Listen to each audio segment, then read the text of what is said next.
Hi guys, hello boys and girls, that's me Robbie and welcome back to my video blog. And in today's video I'm going to look at an article that I found a couple of days ago while browsing the internet. And needless to say, it made me very angry because it depicts the typical notion of the traditional English teaching industry. And as you know, my friends, if you've been following my blog, you should know that I have a big problem with the prevalent notions in the traditional teaching industry because, first of all,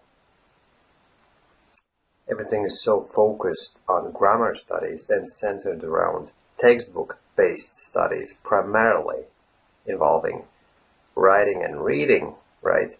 That spoken English development is totally neglected. And secondly, everything is about the teacher.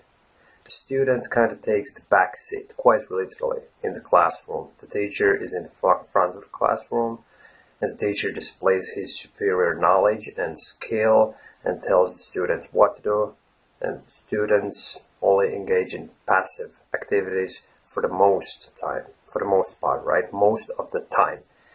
And this particular article vividly highlights the prevalent attitude in the English teaching industry whereby your average foreigner is instilled with insecurity and anxiety and lack of self-esteem about their fluency in their language.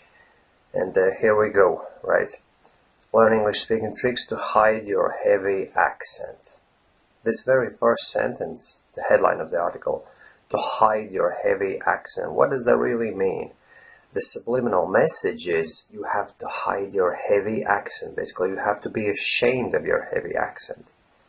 My approach is, the English harmony philosophy is, there's nothing to be ashamed of. If you have a heavy foreign accent, so be it. Embrace it.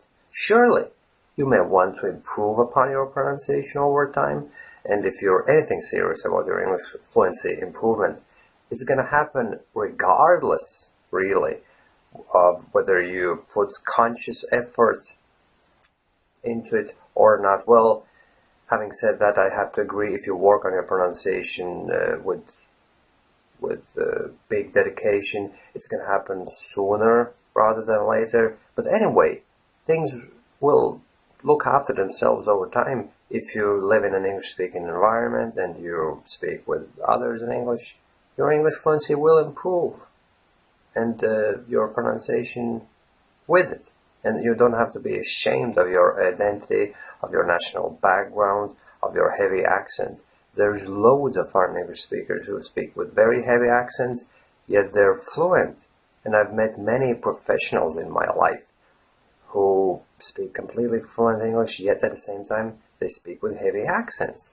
But it doesn't bother them because they've come to realize that heavy accent is not the same as lack of fluency. Fluency and perfect pronunciation is not the same thing. Yet this article clearly displays that the myth is still prevalent in the industry, that if you want to be perceived as a fluent English speaker, you have to get rid of your heavy accent. You have to hide it. And this is nothing but an instrument of instilling fear into foreigners and shame and all negative emotions. Basically, you have to hide your accent. And God forbid someone hears that you're a foreigner, not native person. You better make sure that you speak just like a native speaker. Learn to speak with a perfect accent and pronunciation, this kind of thing. I never go about a whole thing like this. My approach is, even on the other blog, accentadventure.com, I'm saying, if you want to improve your pronunciation, that's fine, and I'll help you with that. But if you don't, that's fine too. Fluency is not about pronunciation. Fluency is about your ability to communicate and speak fluently. But you're free to speak with as hard as accent as you want, for as long as you're understood, you're fine. But here they say you have to hide your accent. It's not the best way forward, really. And then they go on to say that an expatriate or new immigrant in the US usually has an English vocabulary of 4,500 words, right? That's your typical non-native speaker who comes into the country. And I would imagine that the same applies on any foreigner going into any English-speaking country, be it UK or Ireland or Australia. Basically, your average foreigner knows 4,500 English words, yet a native English speaker aged 4 years old would know about 5,000 words. An 8-year-old would know 10,000 vocabulary words. And then they go on to say that these numbers show that immigrants and foreign workers have a long way to go to be on par with just an 8-year-old non-native English speaker, and should learn at least 4 new vocabulary words per day to catch up. Guys, this is something that I have a big problem with, right? First of all, this whole thing kind of reiterates the same old notions that it's all about how many words you know, and that you have to learn individual vocabulary words and then speak or write by constructing sentences by way of sticking those words together. Real fluency doesn't happen like that. It's all about word combinations. It's not about even the sheer amount of vocabulary that you possess. It's about how good you can use it, how well you can use it, how well you can utilize those words. A person knowing 5,000 words is not necessarily more fluent than a person knowing 3,000 words. The one who knows 3,000 words but can use them sufficiently, in reality may end up being way more fluent than that other person. Yet this article clearly instills the sense of insecurity upon the general public of the non-native English speakers and kind of tells them you have to focus on vocabulary building. That's the only way forward. You have to learn so many English words to be just on par with an 8-year-old, let alone an adult non-native English speaker. So what chances have you got in an English-speaking country unless you've built massive English vocabulary and eradicated your foreign accent?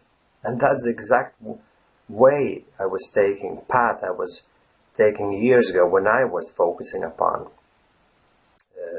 vocabulary building as my primary way of becoming fluent in the language. And years upon years of heavy vocabulary building related studies did nothing to my fluency. And only when I discovered that by way of self-practicing and acquiring different speech patterns I can become fluent, only then the breakthrough moment happened. But if you take the path that these guys suggest you to take, you'll never become fluent. And it angers me that all these notions are still alive and kicking in the traditional English teaching industry, and I'm not sure if they ever gonna go away.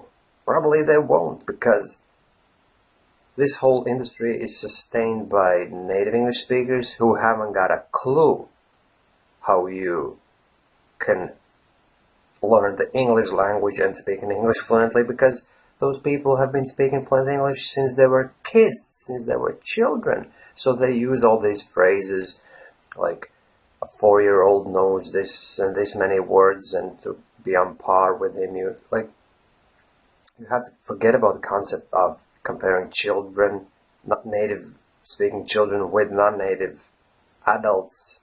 And you may want to read this article where I've highlighted a few things that are fundamentally different between children and adults, and why you should never compare the two, right? But yet all these cliches are used in the industry, and it does nothing for fluency of my fellow foreign English speakers. It only makes matters worse, because it robs you guys of confidence. It only makes you anxious, and it makes you feel that you're useless. Me, on the other hand, right, my personal approach is forget about the whole concept of vocabulary building. You don't have to possess massive and huge English vocabulary. For as long as you can utilize the vocabulary you possess in a colloquial, fluent way, you're grand, you're fine. That's what true fluency is all about. It's not necessarily about comparing the numbers and boasting about the size of vocabulary you possess. You may spend the next couple of years by learning massive amounts of English words and then telling everybody that you know 20,000 English words. But if you don't know how to use them in real life, in conversations, then you're not fluent, for Christ's sakes. You only build your passive vocabulary. And that's another concept that these guys representing the traditional English teaching industry, that they completely miss. Passive vocabulary and active vocabulary are the same thing, but they only manipulate with statements like this and this person knows that many English words. It's a very vague description. It doesn't really say anything. To know 4,000 English words, what does that really mean? Does that mean that the person can use and utilize those 4,000 words in a fluent conversation? Or does that mean that he or she knows 2,000 words and can use them, and the other 2,000 words can be just recognized by that person, which means that it's all passive vocabulary, yet they can't use them? Just give me some real figures, give me some real statistics, some real data to manipulate with. But just throwing these very general figures around, 5,000, 10,000 words of vocabulary, it doesn't really say anything.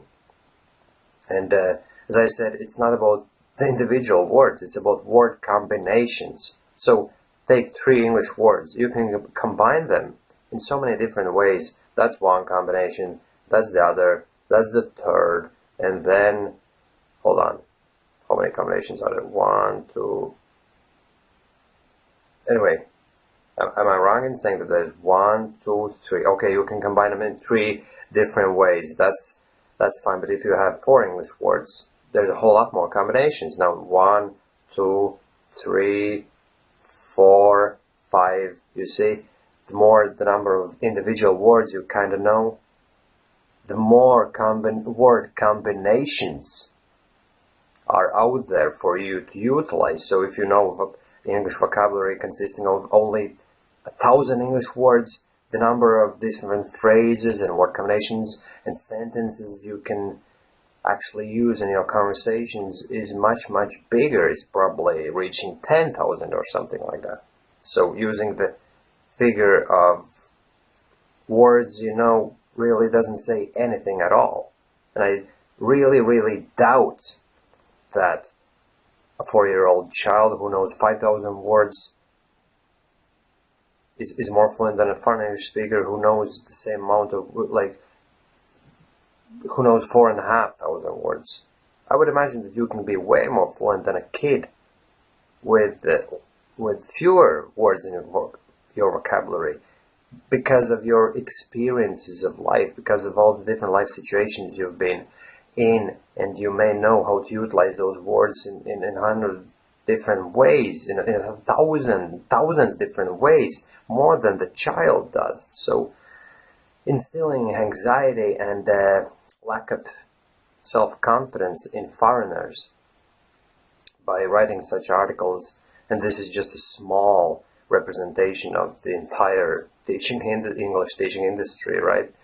But by doing this, they really, really do themselves a big disservice, because people like me and other guys who can see through the whole thing will keep fighting against it. And I will, and I'll keep publishing videos like this on my blog, and I'm not really afraid of what the consequences might be, because I'm not really doing anything bad. I'm not slandering anybody. I'm just exposing the true, shocking details of the English teaching industry. And I'm really hopeful that you guys have started seeing the woods for the trees, or is it the other way around? I'm not sure. There's an English idiom saying that not being able to see the trees for the woods for the trees. Basically, you don't see the truth for the smaller details. You're so focused on details that you find it hard to see the truth, right? And I hope that you have started seeing the real picture, the real truth behind these nonsensical statements of the English teaching industry, and I hope that my videos has helped you a little bit and contributed into your understanding of what true fluency is all about. Just listen to the way I speak, right? My English is not ideal, and I'm not trying to be perfect, and I'm making some mistakes while recording even these videos, but it's just to show you guys that you don't have to be ashamed. You don't have to shrink away and accept nothing else but perfect standards for your fluency. You don't have to speak perfectly. You don't have to wield 20,000 words of English vocabulary to be considered as a fluent English speaker. You just have to give it your best shot. Just speak the way you can. Constantly improve, but don't be ashamed of your speech. Just speak the way you can, and you will definitely improve over time. Be confident, and don't try to hide your identity, your national background, because any native English speaker is gonna figure out sooner or later anyway that you're a foreigner. So why would you try to hide your accent? Well, if you can improve your pronunciation, good. But if you're in this particular moment in time when you speak with this particular accent, by trying to hide your accent, what are you going to do? You're just not going to speak with people? Like, I mean, it's nonsense.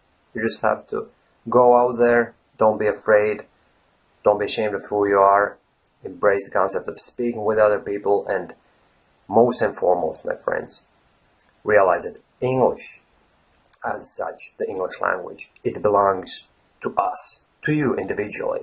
The English that you have, the way you speak, it's your individual thing, it's your language. It doesn't belong to some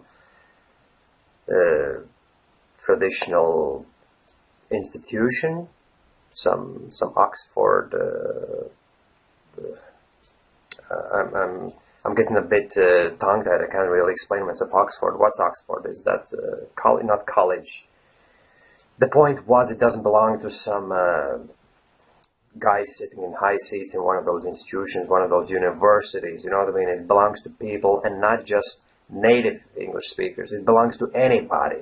English has long ago surpassed the levels of national boundaries. It belongs to foreign English speakers throughout the world, to folks like me or you. So embrace the concept of just speaking with people, speaking with yourself. Don't be afraid, and don't be ashamed of mistakes you might be making. Just like me, like a second ago, I got a little bit stuck. I couldn't word my thoughts properly about the whole Oxford thing, but I just kept speaking, and I wiggled my way out of it, and that's the way you should go about your fluency too, my friends. And don't mind such articles that you might come across while browsing the internet in search of English fluency improving related information, because search no further. English Harmony is the ultimate place to go, and check out my blog and stay tuned to my videos if you're really serious about your fluency improvement, my friends. Thanks for watching, and see you soon again. Bye bye.